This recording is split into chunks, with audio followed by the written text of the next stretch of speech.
Good Sunday morning, my friends. I'm back with the journal share. I had kind of talked about this journal maybe a week or two ago, and I'm back. It's finished, and I had the most wonderful time making this. I had seen, what was her name? Luise Heinzl. I had seen her do a Tim Holtz cloth journal. And then I also saw Susie from Shabby Soul do one as well. So I had a lot of cross-stitch fabric in my possession that needed to be used up because I no longer do cross-stitch. My eyes don't work well enough and my fingers aren't as nimble as they used to be. So that fabric needed to be used in a different way.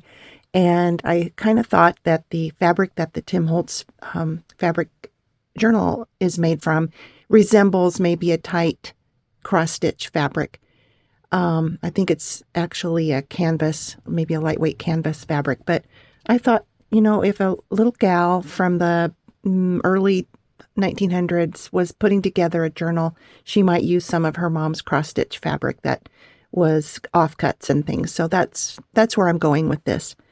So I used an old plain geometry book for the book boards. The spine was gone, so I made my cloth spine with this heavyweight.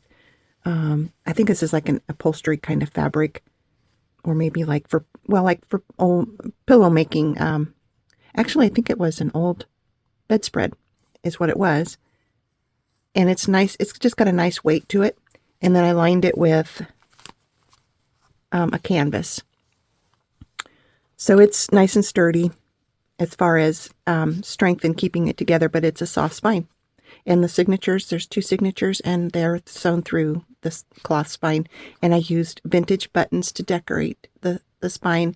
And there's holes that I've punched, and so they are threaded through the holes. And then on the inside cover, I have this fabric label that hides the knots. And then on the back, I have the spine of the original book that hides the knots back here. Okay, and so it is, the book boards are like 7 3/8 by 5. I'm sorry, my voice this morning. I haven't yelled at my husband enough, and I haven't had enough coffee, so let me take a slurp. Okay, thank you. Now my vocal cords are burned. I'm okay. Okay, so we get into this, and like I said, I wanted it to look like something a little girl would have gotten, maybe not a little girl, but maybe like a preteen. She might have needed a place to put some of her favorite things. Okay, so on the front, there is a flashcard that acts as a pocket, and there's a narrow tag that goes in there, and it's a very tight squeeze, so I just used an old file folder paper from an old file folder to put in there.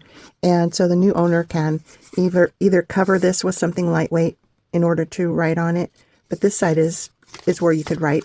I just didn't want to make it too thick or it wouldn't fit in here. And I even made it so that this side wasn't glued down specifically. It's glued down on the outside basically. So I was thinking that would give it a little more room, but it didn't. And the original owner of this book is a sweet friend that she had passed away. She was a friend of our family, and her name is Delphine Anthony. And so her family let me come and pick some old books. And she was a school teacher in her her early adult life. And some of these books were some of the books that she either had as a student herself or when she was in college. Okay, so the first page is a frame, and it has some schoolgirls next to their school building, I assume. Some eyelet trim, and then I've just used either scrapbook paper or some of the pages have been collaged. There's measuring tape, a piece of measuring tape back here. All of the pages have been sewn, and then some of the collage pages I've sewn onto. Or I didn't sew on, but I sewed them before I glued them on.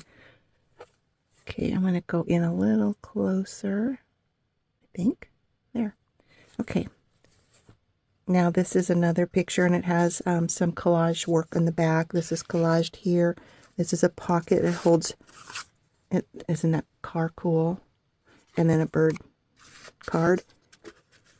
And then this cute little person. I don't know if it's a boy or a girl because they dressed little boys kind of feminine when they were young. And then here's a pen quill, ink, like an ink pen quill. And then this one is to represent school time. This is 2 little district schoolhouses in my area. There's pictures of them from the, I think, early 60s, maybe late 50s. And then I had this old deck of flashcards, and they were only this big, just small little flashcards. And so I cut out the numbers and put them down the side, across the top and down the side, and then here's some of the problems to solve. And funny thing is, I was looking, when I was first making this, I was looking at this picture here, and I thought, this little girl looks like my sister. So I sent her the digital picture of it, and she goes, yeah, that's me. And she pointed out some of the others. We attended a little country school when we were little, District 25, which was Horseshoe Bend in Dawson County. So I thought that was really weird and kind of fun at the same time. And on this page, it's my roses page. And I made a slot die out of an old bingo card. So I made these slots, and the little pretty images of roses just fit in the slots. There's one or 2 in the back as well. And then you can write on this page. And this digital roses, roses, roses is in my Etsy store. So if you're interested in some roses, these rose pictures I think I got from Graphics Fairy.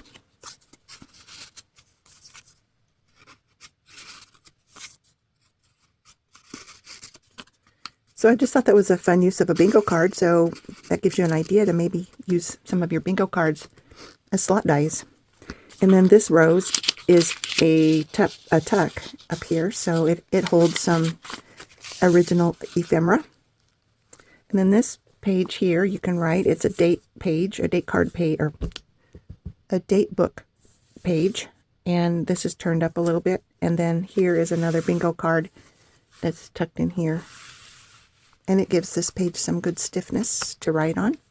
Here is a page that's just a half a page. I folded the cloth back on itself, and I collaged here. And there's a rusty safety pin, and it holds two vintage stamps. There's a vintage stamp that's glued here, and then there's a slim tag here. Oh. And then there's an old coupon, or not coupon, but a ticket here. And then this pretty lady that was cut out of an old magazine ad. And then there's just this metal circle that I've sewn on here, and then some ticking fabric. On this side, I have one of my binder clip digitals here, and it holds an old advertisement. And I'm gonna make a digital out of these because I think they're so cool. You print them on either white or cardstock, craft cardstock, and they just look really, and then you grunge them up and they look really cool. And there's some of the German measuring tape here on the side here as well. Place to journal, and then just a fun little circle advertisement. This is a little snap that I've gone through the fabric with. This image is a copy of something I got at an auction. It was probably a good, 11 by, it might have been like page size and maybe a little bigger. And it was falling apart. The top of it was crumbly because all of this is die cut in the original. But I just thought it was so pretty. I had to take, I needed to get a copy of it. And so I shrunk it down so it would fit this book. And so I made it so it's in the spread here. So part of it is on this side and part of it is on this side. Here's part of the original book, the fabric from the spine that was falling apart. Here's a tuck spot, and that's another one of those fun advertisements. And you can write on the back of it. And then there's a clock face that's peeking out of the corner here. And then on this side has some little schoolgirls. I cut, they were in a group of 5, and so I cut 3 of them out and put them back together. There's some lace here and a place to write. And then this flips up and you can see the number 4. I should have put a number 3 here, but I put the number 4. And there's, and then there's an old dress, like a hook and eye. That's the eye of an old dress. Some more of that German measuring tape. And this page you can write. There's just, it's all decorated up. These ladies and their little boy, I'm thinking this is grandma, this is the grandson, and then this is the mom of the little boy that's peeking out behind grandma.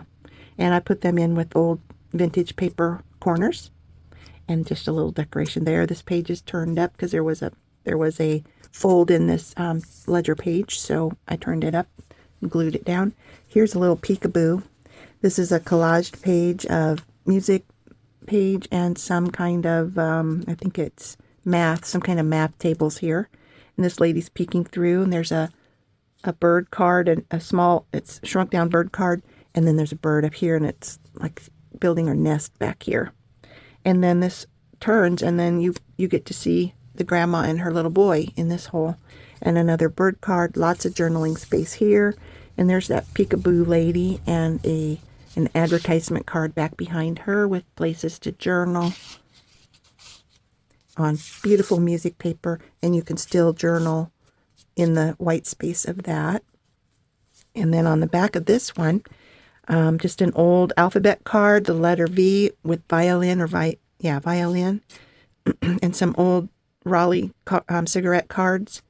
And then back here you can journal, and this flips up as well. And it's held on with vintage paper fasteners. Here's a vintage envelope, and I've secured it so this doesn't break open because the glue is shot. So I've secured it down with some, I think it's a Tim Holtz flower die cut. It's really pretty. And I put some old schoolgirl pictures in. And just some other pretty ephemera. I love this picture.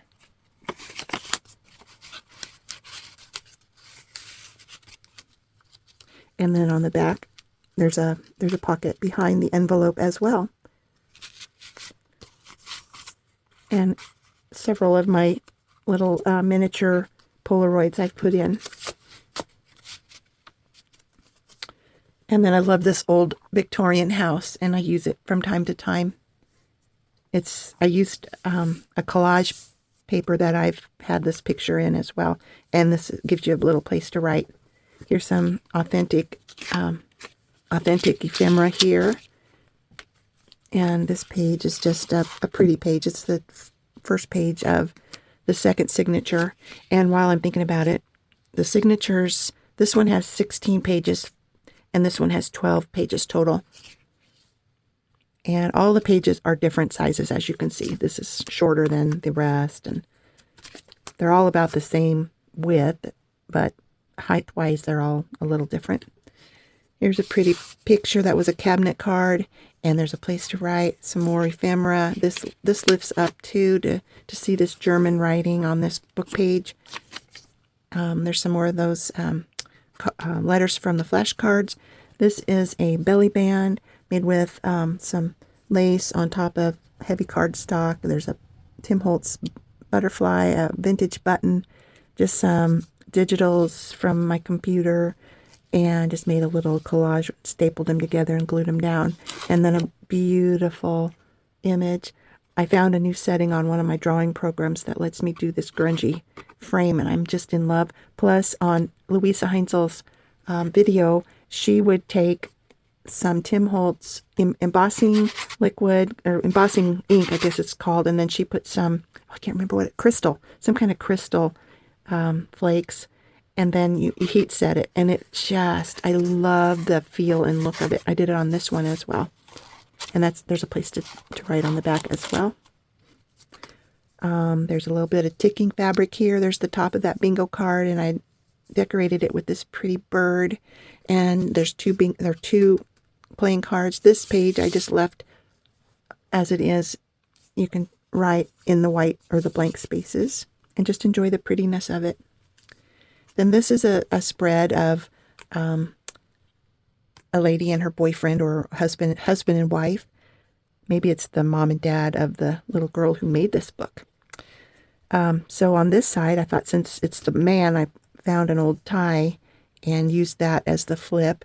And since it's a man, men, now this isn't completely true of everybody, but men are more mathematical. So he's on a math page, and his name is Donald D. Keyes. So that's back there. There's a little bit of measuring tape here, and this was from a cufflink, I believe, but it was broken. And then this just wraps around, and there's a key on the end for weight. And then on this page, she's just pretty with lace and everything and flowers, and she's on a graph page, and I have the letters, or the numbers 21 here, so maybe she's 21. And then this little lace thing with a vintage button sewn on flips up, and the number 35 is here. So is she 21 or 35?